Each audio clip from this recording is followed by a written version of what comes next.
Hello दोस्तों, good morning. ये आज का जो टॉपिक है एलसीएम एंड एचसीएफ जो चल रहा था उसको कंटिन्यू कुछ और क्वेश्चन करते हैं। ये मोस्ट इम्पोर्टेंट क्वेश्चन है, हर एग्जाम में पूछे जाते हैं इस टाइप के क्वेश्चन। ये देखिए आप, यदि x square plus P x minus Q एक इक्वेशन आपको दी गई है, दूसरी इक्वेशन दी गई है 5x² minus 3p(x) minus 15q, और इनका एचसीएफ आपको x माइनस 3 हो तो p और q का मान कितना होगा, आपको ये फाइंड करना है। तो x माइनस 3 को आप अगर ये एचसीएफ दिया गया हो तो आप इस बात से पता लगा सकते हो x बराबर एक वैल्यू 3 होगी। दूसरी वैल्यू फाइंड करनी, ये एचसीएफ है तो ये दोनों के अंदर कॉमन होगा। एचसीएफ दोनों के अंदर हमेशा कॉमन होता है। कोई दो संख्या होगी उनमें भी कॉमन होगा। अगर कोई दो इक्वेशन का अगर एचसीएफ निकालना हो तब भी जो अगर एक x माइनस 3 ये जो वैल्यू है एचसीएफ, तो ये दोनों के अंदर ही इस इक्वेशन में कॉमन होगा समीकरण। x बराबर अगर 3 इक्वेशन फर्स्ट में रख दूं मैं, x² plus P x minus Q, अगर इस इक्वेशन में x बराबर 3 रखा जाए तो ये 3 का स्क्वायर, फिर इसके बाद p इंटू 3 माइनस क्यू, ये वैल्यू आ गई मेरे पास 3p minus q equal minus के 9। ये आपका इक्वेशन 1 हो गई। दूसरी इक्वेशन मुझे कहती है कि 5x² minus 3px minus 15q। देखिए x की वैल्यू अगर इसके अंदर 3 अगर पुट करता हूँ इस इक्वेशन के अंदर, तो 5 इंटू 3 का square minus 3p into 3 minus 15q। देखिए 3 का स्क्वायर कितना, 9, 9 पंजो 45 माइनस 9p माइनस 15q। देखो माइनस का 9p लिखा, ये अपने पास 9 था, यहाँ पे मेरे पास वैल्यू आई है minus 9p minus 15q equal to minus का 45। देखिए अब इस इक्वेशन के अंदर में 3 से इसको डिवाइड कर दूं तो मेरे पास ये वैल्यू आ गई 3p minus 5q equal to minus का 15। ये वैल्यू मेरे पास इक्वेशन 2 में आ गई। इसको, ये इक्वेशन 2 है, इसे 3 से डिवाइड किया गया, मतलब 3 कॉमन ले लिए दोनों साइड से।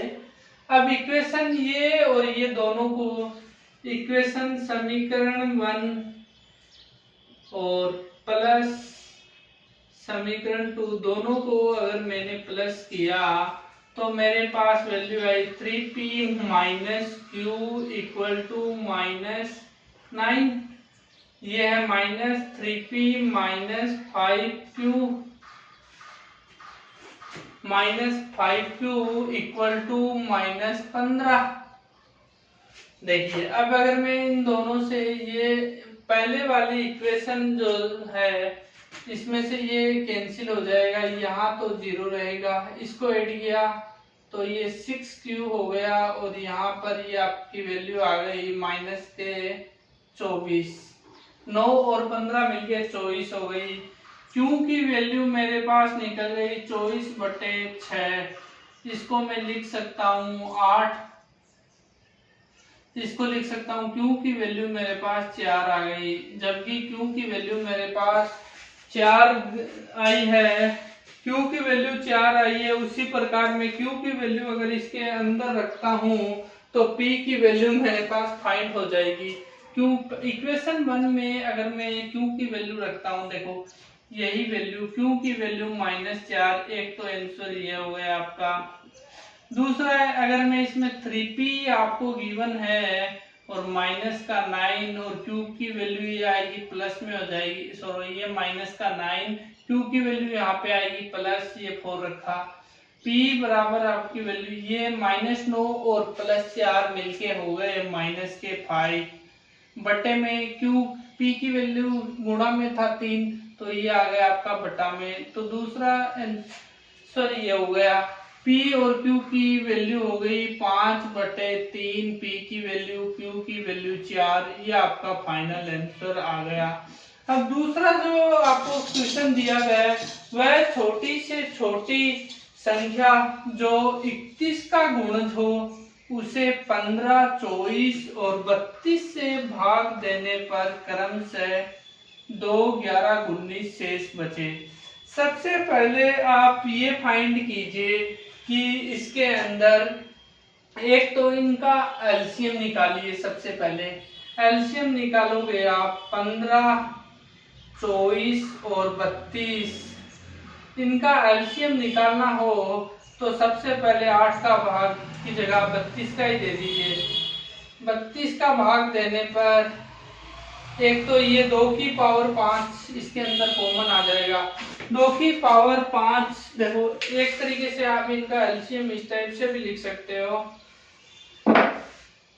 इनका एलसीएम लिखना है मेरे को, डायरेक्ट भी लिख सकता हूँ। देखो 2 की पावर 5 होती है 32, इसमें 2 की पावर 5 मैक्सिमम है। एलसीएम में हमेशा मैक्सिमम पावर ही लेते हैं। फिर 3 की स्क्वायर हो नहीं सकता क्योंकि 9 नहीं आएगा किसी में। एक है 3 की पावर 1 और 5 की पावर 1, 32 पंजो 160 और इनको मल्टीप्लाई किया तो 480 एलसीएम निकल गए। ये आपके एलसीएम आ गए 480। मैं बात करता हूँ 15 में से, अगर 15 का भाग दिया जाता है तो 2 शेषफल बचते हैं। ये लो 15 माइनस 2, 13 बच गए आपके। फिर इन्होंने 24 का भाग दिया तो 11 शेषफल बचते हैं, तब भी ये 13 माइनस आ रहा है। अगर इसने 32 का भाग दिया तो 19 शेषफल बचे, तब भी ये 13 आ गए।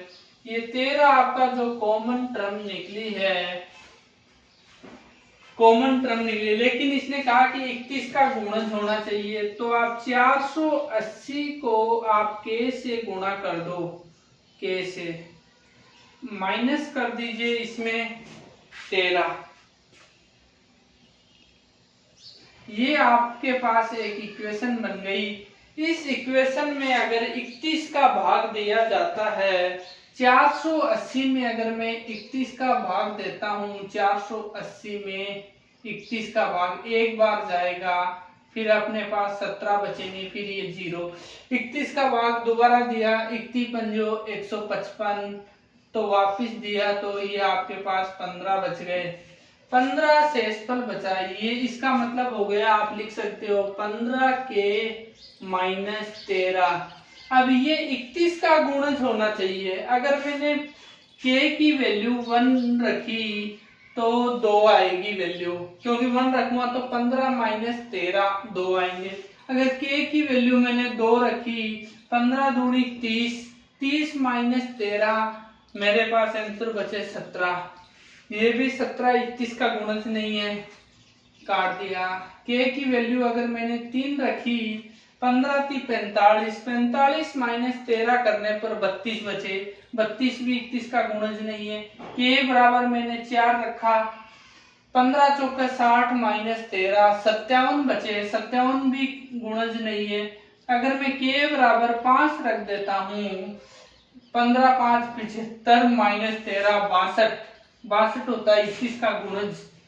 15 गुणा 5 माइनस 13, 15 5 75 माइनस 13 इक्वल टू 62, 62 जो 31 का गुणज है।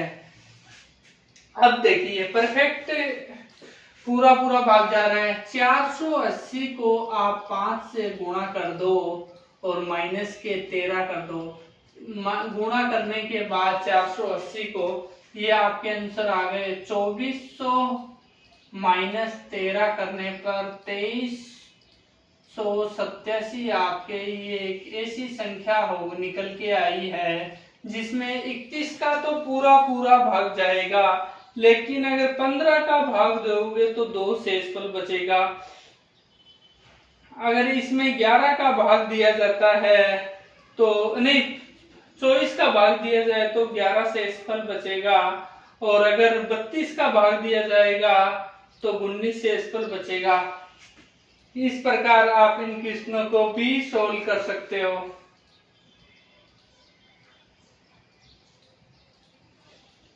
ठीक है, नेक्स्ट क्वेश्चन करते हैं।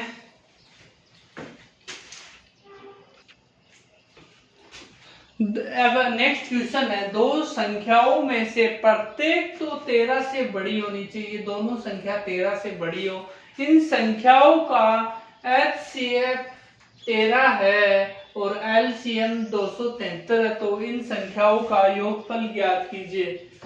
योगफल निकालना हो तो सबसे पहले m प्लस n आपको दिया गया है, संख्याओं का योगफल निकालना है मुझे। मैं क्या करूं, सबसे पहले 13 को इसमें डिवाइड कर देता हूं। देखो सबसे शॉर्टेस्ट ट्रिक यूज करते हैं, देखो इससे जल्दी आप क्वेश्चन सोल्व नहीं कर पाओगे। 273 को अगर 13 में LCM बटा HCF कीजिए तो आपके पास ये वैल्यू आ गई 13, 13 दूनी 26 और 1 21। 21 को आप तोड़ दीजिए, 7 गुणा 3, तो जो संख्या आने वाली है वो इसमें निश्चित ही वो 13 था। एलसीएम में एक संख्या को 7 हो गई, 7 गुणा 13 प्लस संख्याओं का योगफल 3 गुणा 13, 13 7 91 और 13 3 39, दोनों का योग किया 130। यही आपका आंसर निकल गया। कैसे पता किया आपने? एक तो हो गया उसका 7 का गुणन और दूसरा हो गया 3 का गुणन। 7 गुणा 3 21, 21 ये रहा, और 7 गुणा 13 91 और 3 गुणा 13 39, दोनों का योग किया 130 ही आंसर निकल गया। उसी प्रकार एक नेक्स्ट क्वेश्चन है, एक कमरे की लंबाई 15 मीटर 17 सेमी, चौड़ाई 9 मीटर 2 सेमी है, तो कमरे के अंदर बनी छत पर कम से कम कितनी वर्गाकार टाइलें लगाई जा सकती है? इसकी लंबाई है 1517 सेमी और 902 इसकी चौड़ाई है। तो इसी प्रकार 902 और 1517 इसमें दे रखा है। 902 ये 5 और फिर 1 और ये 6। इसके बाद में अगर इसको देखो, सबसे पहले इन दोनों का HCF फाइंड करते हैं। इस प्रकार के क्वेश्चनों में अगर वो टाइलों की संख्या पूछता है कितनी टाइल लगेगी, तो इसमें 615 में एक बार जाएगा 9, ये आपके पास बचे 7 और ये 8, ये 8 रह गए और ये आपके पास 2, और अब इसमें 615 आपके पास बच गए। अब 2 बार जाएगा, 28 दूनी 56, 1 57 और ये 2, इसको मैंने काटा तो ये मेरे पास रह गया 3 और इसमें दिया तो 43। कहीं ना कहीं इस संख्या में अच्छा 7 दूनी ये 14, ये 74 आएंगे। देखो 74 है, तो ये अपने पास रह गए 41 शेषफल बच गए। 41 और 287 में फिर दूंगा भाग, ये जाएगा 8 बार, 7 बार, 7 चौक 28, 7 बार पूरा कंप्लीट भाग चला जाएगा। ये शेषफल 0 बचा। तो आप ये पता कर गए कि जो इसका HCF होगा इन दोनों संख्याओं का वो 41 होगा। अगर HCF आप पता कर लेते हो तो कमरे का जो क्षेत्रफल है, कमरे का क्षेत्रफल बटे HCF का स्क्वायर, ये टाइलों की संख्या, टाइलों की संख्या देखो कैसे पता लगा। कमरे का क्षेत्रफल 15 गुणा 1517 ये आपको दिया गया है और इसकी लंबाई गुणा चौड़ाई 902 आपको इसकी चौड़ाई दे रखी है और इसका HCF मेरे पास निकल के आ गया 41। HCF 41 गुणा 41 लिख दूं क्योंकि स्क्वायर में, इसमें भाग देता हूं 41 का। सबसे पहले इसमें भाग दिया 41 का, तो पूरा नहीं अभी 151 में देंगे तो 3 बार भाग जाएगा और 123 रहेंगे।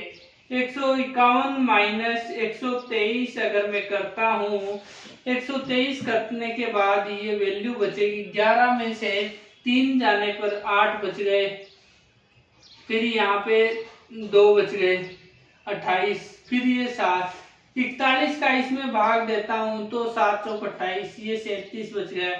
और फिर इस 41 में भाग दिया, 41 दूनी 82, फिर 82 90 में से 82 माइनस करोगे तो 8 बचेगा, 8 और 2 82, ये 22 हो गए। आपके पास वैल्यू आ गई 37 गुणा 22। इस चीज को आप मल्टीप्लाई करोगे, 37 दूनी 74, 4 आ गए, 7 बच गए, 37 दूनी 74, 74 और 7 कितने हुए, 74 और 7 हो गए 81, ये 814 टाइलों की संख्या निकल गई, 814 टाइल आ गई। इस प्रकार ऐसे क्वेश्चनों को आप सोल्व कर सकते हो। ये देखिए बहुत ही शानदार क्वेश्चन है, ये एसएससी सीजीएल के मेंस में भी बहुत बार पूछा गया है। इस टाइप के क्वेश्चन एलसीएम एचसीएफ में पूछे जाते हैं।